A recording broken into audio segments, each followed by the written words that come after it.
안녕하세요. 뉴스와 사람들입니다. 홍사훈씨에 출연한 최강욱 전 의원은 이렇게 발언했습니다. 제가 만나본 바로는 참모들의 인식은 거기까지는 못 간 것 같아요. 생각보다 좀 놀래는 것 같더라고. 그러니까 지금의 상황이 지지율도 지지율이지만 예.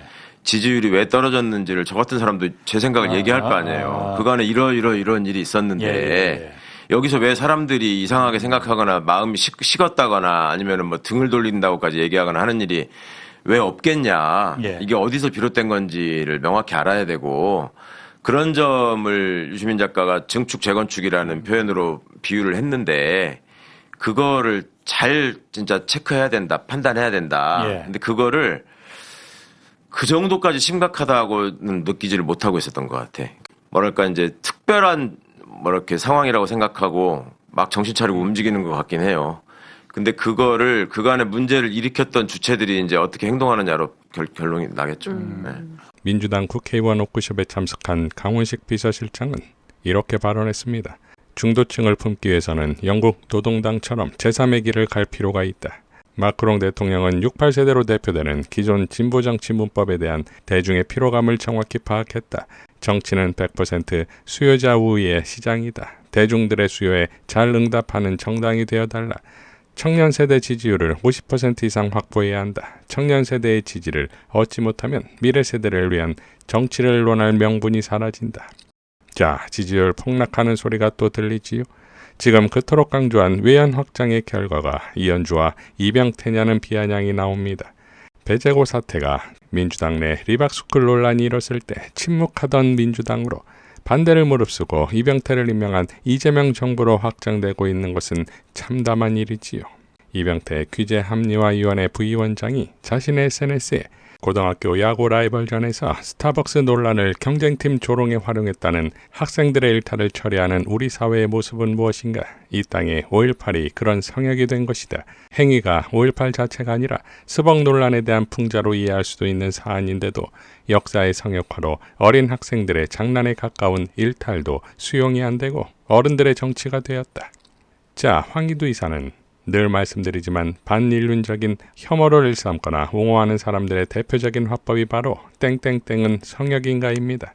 사회적으로 논란이 터지면 정작 문제의 본질은 외면한 채 근데 땡땡땡은 성역임? 라며 쿨한 척 논점을 비트는 기술입니다. 물론 반인륜적 집단에서는 애초에 혐오의 자유를 원하고 있으니 저런 화법을 쓰는 게 놀랍지는 않습니다. 더 큰 문제는 민주 진보 진영에서도 저런 기술을 비판은커녕 오히려 받아들여 그대로 유통시키는 사람들이 있다는 사실입니다.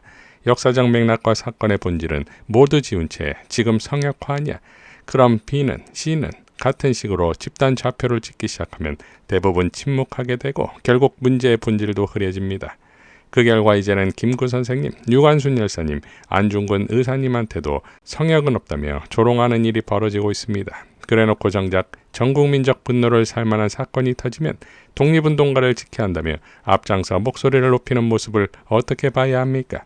반인륜적, 반사회적 사건을 논할 때 가장 중요한 건 땡땡땡이 성역인가가 아니라 무엇이 문제였고 어떻게 그게 지금까지 반복되고 있는가입니다. 평소 진영을 떠나 할 말을 한다며 일침자처럼 포지셔닝하는 분들, 특히 역사 전공한 민주당 정치인들이 이번 사안을 어떤 기준으로 바라보고 목소리 내는지도 지켜볼만 하겠네요. 라고 일갈했습니다. 김주대 시인도 이렇게 밝혔습니다. 외연 확장은 남이 먹다 버린 국물을 주워와서 잘 먹던 국물에 부어 손쉽게 양만 늘리는 게 아니다. 힘들어도 좋은 재료를 찾아서 맛있는 국을 새로 더 끓이는 것이 바른 외연 확장이다. 아직 국물 맛도 못 본 국민들을 위해 신선한 국거리를 찾아 나서는 노력을 해야 한다. 양만 많이 내놓고 국민을 걸신 들린 거지 취급하지 말고 양이 적어도 영양가 있고 맛있는 국을 더 끓여 내놓는 것이 진정한 외연 확장이다. 라고 일갈했습니다. 장인수 기자는 외연 확장에 대해 이렇게 발언했었지요. 민주당이 외연을 확장하려면 무조건 우클릭한다고 외연을 확장하는 게 아니라 민주당이 보다 단단하고 똘똘 뭉쳐서 민주당 혹은 진보 진영이 잘 되는지 신바람 나는지 뭔가 성과가 나오고 우리끼리 즐겁고 축제고 이런 분위기가 형성돼야 중도든 우파든 진보 진영을 보면서 야 쟤네 잘하네 쟤네 뭐 있네? 야, 나도 저기 함께 하고 싶은데? 나도 좀 끼고 싶은데? 라는 마음이 들면서 외연 확장이 되는 거지. 여기는 4분 오열돼서 찢어져서 싸우고 반목하고 있는데 우파 쪽에서 사람 하나 끌어다가 자리를 준다고 그게 외연 확장이 될까? 저는 아니라고 봅니다. 일단 민주당이 더 개혁적이고 더 선명할지라도, 그래서 우파가 볼 때 쟤네 너무 개혁적이고 너무 진보적인 거 아니야? 라고 하더라도 일단 신바람 나는 집안이 돼야 됩니다. 이 민주, 개혁, 진보 세력이. 근데 지금 그런 분위기가 안 되죠. 초반엔 그런 분위기가 있었죠. 초반에 이재명 대통령 집권하고 한 뭐 6개월, 7개월, 8개월, 예. 5월 초까지는. 근데 어느 순간 지금 한 3, 4개월 만에 지금 지지율이 작살 난 거잖아요. 이 상태에서 우파나 중도에서 사람을 갖다 써봐야 저쪽에 있는 사람들은 어떻게 생각합니까? 커봐, 저거 정권 맡겼더니 민주당 애들, 진보 진영 애들 무능하잖아. 사람 없잖아. 그러니까 어쩔 수 없이 지지율 떨어지고 하니까 우리 쪽 사람 갖다 쓰는 거잖아. 이런 반응이 나온다고 봅니다. 일단 먼저 민주당이 하나가 돼서 잘 되는 집안이 돼야 됩니다. 외연 확장 전에. 제가 봤을 때는. 그게 돼야 외연 확장이 쉽고 자동적으로 된다. 저는 그렇게 봅니다.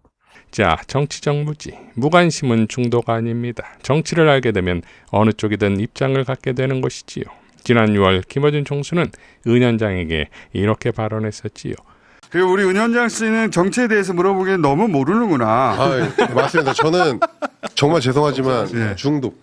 죄송합니다. 네. 지금은 그렇게밖에 사실 말씀드릴 수 없고. 모르는 걸 중도라고 하면 안 돼요. 네. 모른다고 해요. 중립하겠습니다. 중립도 아닌데 모르는 거예요. 좀 더 겸손하신 걸로. 중립은 선택한 거 아니에요. 양쪽 모두 네네. 아니라고 생각해서 그러면 알아야 되잖아. 그쵸. 그러니까 모르는 거니까 네네. 같이 알아가기로 해요. 네, 그렇게 배워가도록 하겠습니다. 알아가기로 해요.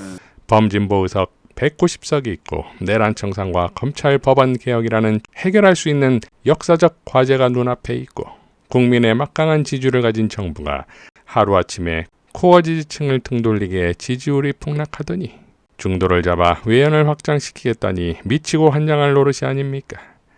전 세계 어디에도 없는 비폭력으로 쿠데타를 제압해낸 K민주주의의 저력으로 검찰개혁, 법원개혁과 내란 청산을 완수하는 것이야말로 지지층을 견고히 하고 외연을 확장시키는 것입니다.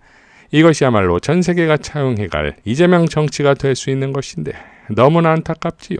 그러나 지금도 늦지 않았으니 민주당이 이제 나서야 하는 것이고 그러기 위해서는 뭐다? 알정직입니다. 정청래 당대표 출마를 촉구하는 권리당원들의 기자회견으로 마무리하겠습니다. 민주당의 통합과 개혁을 위해 정청래 당대표 출마를 촉구합니다. 존경하는 국민 여러분, 사랑하는 더불어민주당 당원 여러분, 오늘 우리는 4602명의 당원과 시민의 뜻을 모아 이 자리에 섰습니다.